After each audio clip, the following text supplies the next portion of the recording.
아이들과 아침을 먹는데 겨울의 마지막 눈이 내리네요. 다들 어려운 시기지만 힘을 내서 봄을 맞이했으면 좋겠어요. 안녕하세요. 다송입니다. 오늘 제가 들려드릴 내용은요, 뿌리파리 퇴치법입니다. 뿌리파리 정말 어떡하지? 머리 아파요. 뿌리파리 다들 아시죠? 무언가가 한 마리씩 날아다니고 가면 갈수록 점점 개체수가 많아지고 나중에는 걷잡을 수 없을 정도로 많아지는 거예요. 이걸 어떻게 잡을까? 이 날아다니는 정체가 무엇일까? 생각을 해봤는데 이제 유튜브를 뒤지다 보니까 그게 바로 뿌리파리더라고요. 뿌리파리는 일반 초파리와 다른 점이 있어요. 구별하는 방법이 있는데 손으로 대부분 날파리를 탁 잡잖아요. 손바닥을 봤을 때 그 파리의 꼬리 부분이 뾰족하면 그게 바로 뿌리파리더라고요. 그냥 일반 초파리는 뾰족하지 않더라고요. 그렇게 해서 구별을 하게 되는데 뿌리파리가 잡힌다면 그건 이제 식물에서 나온 거예요. 뿌리파리는 식물의 뿌리를 갉아먹고 살거든요. 뿌리파리는 영어로 펑거스넷이라고 하더라고요. 펑거스는 곰팡이라는 뜻을 가지고 있는데 곰팡이가 피는 그런 축축한 곳에서 나오는 벌레 이런 뜻인 것 같아요. 뿌리파리가 축축한 땅을 좋아하거든요. 그 축축한 땅 속에 알을 낳아서 그 알이 유충이 되어 가지고 그 유충이 뿌리를 갉아먹고 또 그 식물은 잘 자라지 못하게 되는 거죠. 제가 뿌리파리를 잡기 위해서 온갖 노력을 다 했어요. 여러 가지를 해봤는데 모기 잡는 킬라도 뿌려봤고요. 킬라를 물에 섞어서 그 물을 줘보기도 했어요. 근데 잠깐 죽었다가 다시 나오더라고요. 그것도 해보고 EM 원액이라고 친환경 용액이 있더라고요. 그거를 발효시켜서 그 용액도 줘봤고 그리고 목초액도 줘봤고요. 그리고 과산화수소도 줘봤어요. 근데 다 소용이 없고 결국에는 비오킬이라는 친환경 살충제를 쓰게 됐어요. 처음에 그 살충제를 썼을 때 효과는 있었어요. 없어졌다 싶더니 한 일주일 후부터 다시 한 마리씩 나오기 시작을 했어요. 그래서 한 2주 지나니 결국에는 개체수가 예전과 거의 비슷하게 다시 늘어났고 그 다음으로 사용한 게 끈끈이 트랩이에요. 나비 모양으로 해서 노란색으로 예쁘게 생긴 그 끈끈이가 있어요. 그걸 화분에 딱 꽂아 놓으면 날아다니는 날파리가 많이 붙어요. 확실히 효과가 있더라고요.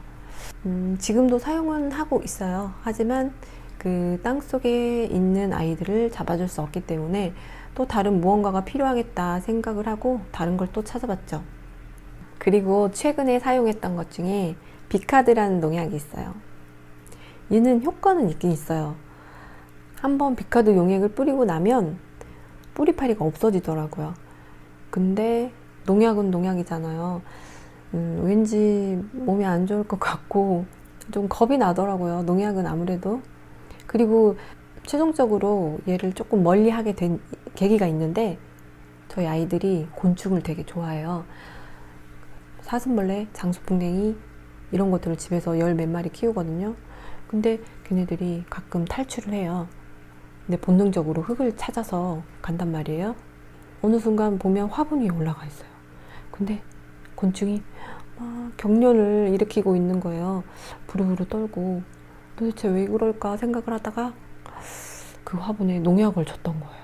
그거밖에 이유가 없었던 것 같아요. 저는 그렇게 생각이 들어서 그 후로는 특별한 경우 어쩔 수 없는 경우만 빼고는 비카드 용액은 사용하지 않습니다.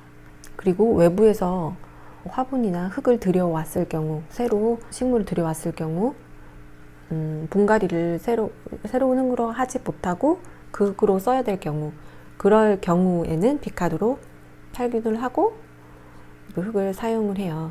그런 용도로는 사용을 해요. 그리고 그 다음에 소개시켜 드릴 제품은요, 제가 이 영상을 찍게 된 계기가 된 제품인데요. 모스키토 바이츠라는 제품이에요. 여기 옥수수를 말린 듯한 알갱이들이 가득 담겨 있거든요. 이 모스키토 바이츠는 친환경 살충제나 농약과는 달리 약간 저독성이고 사람이나 동물, 식물에는 무해하다고 하더라고요. 이 아이는 BTI라는 박테리아로 뿌리파리를 박멸한다고 하더라고요. 모스키토 바이츠의 사용법을 알려드릴게요. 이 알갱이를 물에 불려서 사용하시면 돼요. 그 불린 물을 관수하시면 되는데 이거는 미국에서 만들어져서인지 갤런 단위로 하더라고요. 2갤런에 이 알갱이 반컵을 넣어서 불리면 돼요. 근데 잘 이해가 안 가실 경우에는 미지근한 물 1리터에 알갱이 1스푼을 넣어서 불리셔가지고 그 물을 관수하시면 돼요.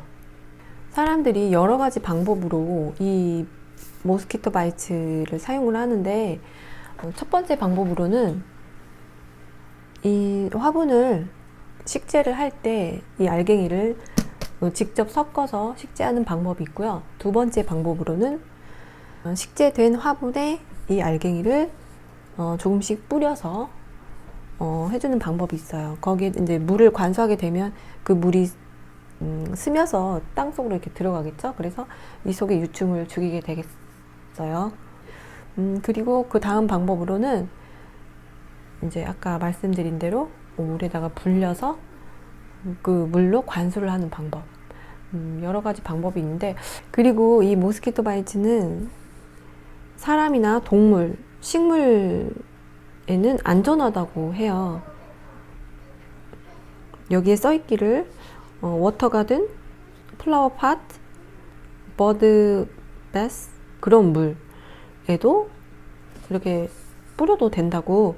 물속에 있는 유충이나 연못에 있는 유충, 모기 유충 이런 것들을 없애주나 봐요. 그 물고기나 새들은 안전하고 참 신기하죠? 결론적으로 제가 이걸 사용하고 뿌리파리를 다 없앴습니다. 예. 제가 이렇게 뿌리파리를 없애기 위해서 여러 가지 방법을 써봤답니다. 그 중에 여러분들이 해보신 것도 있을 수 있어요. 근데 제가 이것저것 다 해봤는데 제가 최종적으로 선택한 방법은 이거라는 거를 알려드리기 위해서 제가 이 영상을 찍었습니다. 뿌리파리 정말 어떡하지? 머리 아프다. 이 많은 식물들을 다 분갈이를 다시 해줘야 되나? 뭐 흙을 다 빼놔서 소독을 해야 되나? 그러시는 분들도 계시더라고요. 근데 저는 못 하겠더라고요. 식물 화분이 너무 많아가지고 이 영상을 보시고 필요하시다면 한번 꼭 사용해 보시고 댓글로 또 남겨주시면 좋겠어요. 뿌리파리 박멸을 위해 사용했던 여러 가지 방법들을 말씀드렸는데요. 여러분들의 의견도 궁금해요. 다른 의견도 있으실 거예요.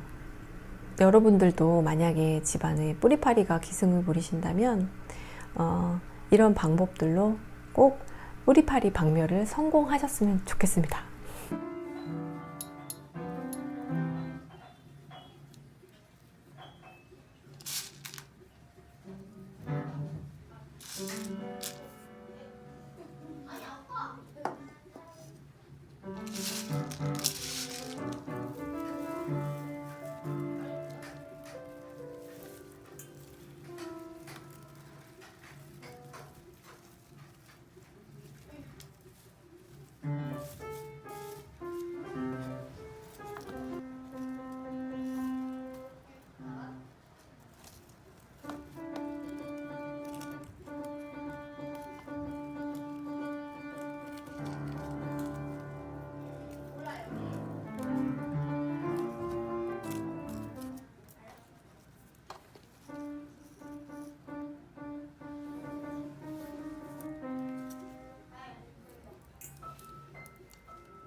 다음에 모스키토 바이츠를 제가 사용하는 방법을 알려드리려고 하는데요. 먼저 대용량의 물통의 뚜껑을 열고 여기에 저는 가득 담아서 3리터의 물을 가득 담아요. 미지근한 물이면 더 좋고요. 해서 이 모스키토 바이츠를 1리터에 물 1리터에 한 스푼이거든요. 얘는 3리터가 물이 들어있으니까 이거를 3스푼 정도 넣으면 돼요. 3스푼 정도를 넣었다고 하고 이제 여기 불립니다. 30분 정도 불리거든요. 저는 뚜껑을 닫고 그냥 일반 물 조리개로 해도 되고요. 이제 이거 같은 경우는 이제 펌핑을 해야 되거든요. 펌핑을 해서 역시 이 스프레이 이 꼭지는 저는 빼고 사용해요. 그 다음에 이 레버를 눌러주면 물이 이렇게 직사로 나오게 되거든요. 이제 화분에다가 이런 식으로 물을 주는 거예요.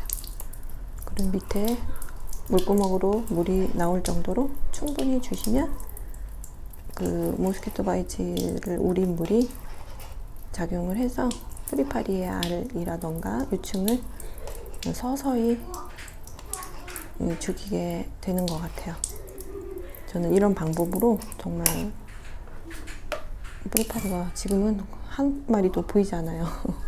정말 성공한 것 같아요. 이 방법으로. 저도 처음에는 고민이 정말 많았어요. 아무리 집을 깨끗하게 하려고 해도 날파리는 왜 그렇게 날아다니는지 정말 싫었거든요. 날파리가 왠지 청소를 안 한 느낌이고 내가 더럽게 해서 이런 뭐가 집에서 냄새가 나나 왜 이렇게 뭐 날파리 같은 게 날아다니지 그랬는데 여러분도 집에서 현재 뿌리파리 때문에 정말 고민이시라면 저처럼 모스키토 바이츠로 뿌리파리에서 해방되시기 바랍니다. 저는 이걸로 진짜 해방된 것 같아요. 아주 100%라고 말하기는 아직 이르지만 제가 이걸 사용한 지 한 2달 정도 됐거든요. 근데 더 지켜보면 더 좋겠죠. 하지만 이제 지금까지는 완벽했어요.